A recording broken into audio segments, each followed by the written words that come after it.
Ako si Bobords TV, welcome sa ating channel. Ang pag-uusapan natin mga ka-59 ngayon ay kung paano mag-renew ng lisensya bilang isang gwardya.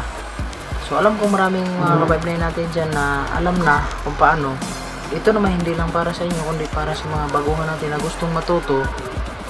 So ito yung video na to, sana makatulong to sa inyo para makapag-renew kayo ng lisensya, saka magiging gabay ang video na to para sa inyo o para sa ating mga baguhan pa lang sa gwardya.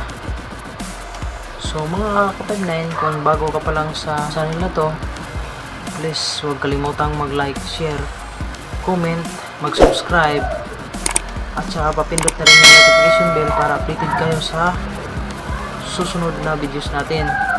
So mga ka-59, ano nga ba ang mga requirements sa pagkuha ng lisensya?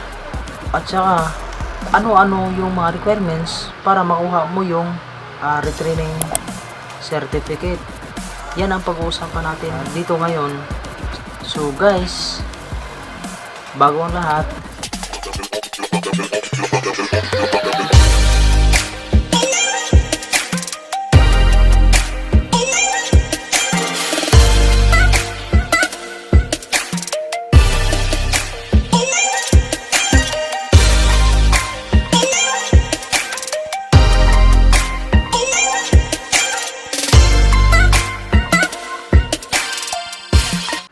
so mga kaboboards, umpisa na nga natin. Let's proceed sa number 1. SS card, A1 form, or employment history.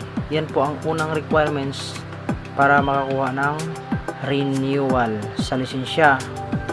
Pangalawa, accomplish SAGSD application form with latest 2x2 picture.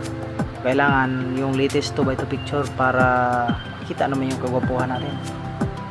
Yun ang required sa SAGSD application form, yung mismong gagamitin dun sa loob ng RAMI. So mga ka-59, number 3 is ang retraining certificate.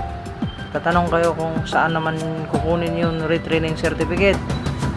Doon ito makukuha sa training center. Kukuha kayo ng certificate, punta kayo ng training center, kung saan man kayo training center pupunta, doon kayo mag-apply ng retraining certificate. So ang requirements naman ng retraining certificate natin, NBI original copy. Yun ang requirements sa mga training center. Tapos pangalawa, picture na 2x2, 2 piraso. Pangatlo, SSS number. At saka yung pang-apat, Xerox of old license, security license, Xerox ng lumang security license niyo. So mga ka-59, yun ang kailangan pag kukuha ka ng retraining certificate. Yan ang kailangan ng training center, yung apat na binanggit ko. Yun na nga mga ka-boards. Let's proceed sa number 4, ang apat na requirements natin para makapag-renew ng lisensya. Ang pang-apat, training opening and closing report. Ito yung makukuha mo doon sa training center. Yun mga ka-59 ang pang-apat natin na requirements. Ang 5, firearms proficiency certificate. Ito yung makukuha yung diploma sa pag-firing ninyo. Depende na rin sa center na pupuntahan nyo.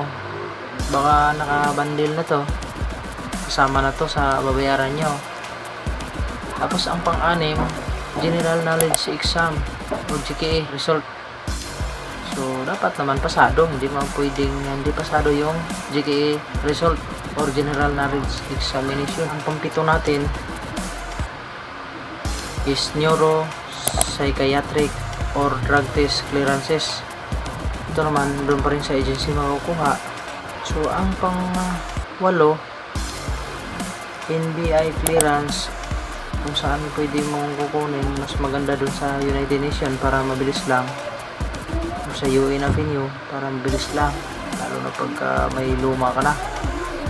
Tapos guys, ang pang-siyam natin, PNP DI clearance. Doon to makukuha sa tapat sa loob ng krami, makukuha itong DI clearance.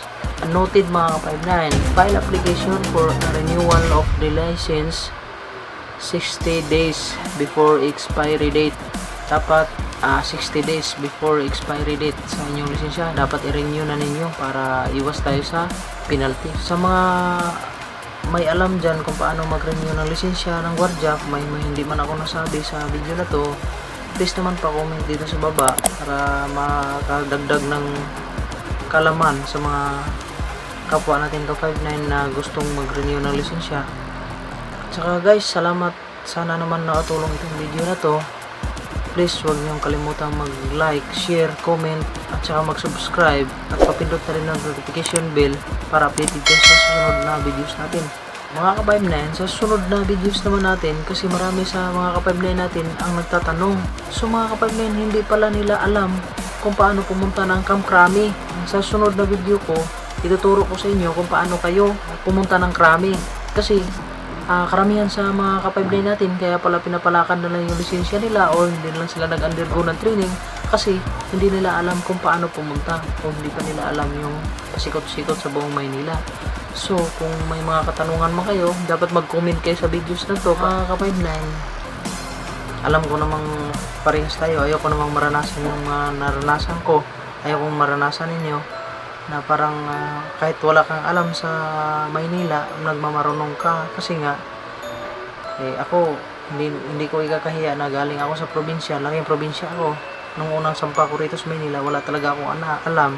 So mas magandang magtanong kayo or mas maganda mag-comment kayo dito sa baba para masagot natin yung katanungan nyo. Saka salamat sa mga ka-59 natin or sa mga nagsumusuporta sa akin, nag-subscribe sa channel natin at tumutulong sa mga kasamahan nating gwardiya. Maraming salamat, saludo po ako sa inyo. Sana naman hindi kayo magsasawang sumuporta sa channel na to. Hanggang sa muli.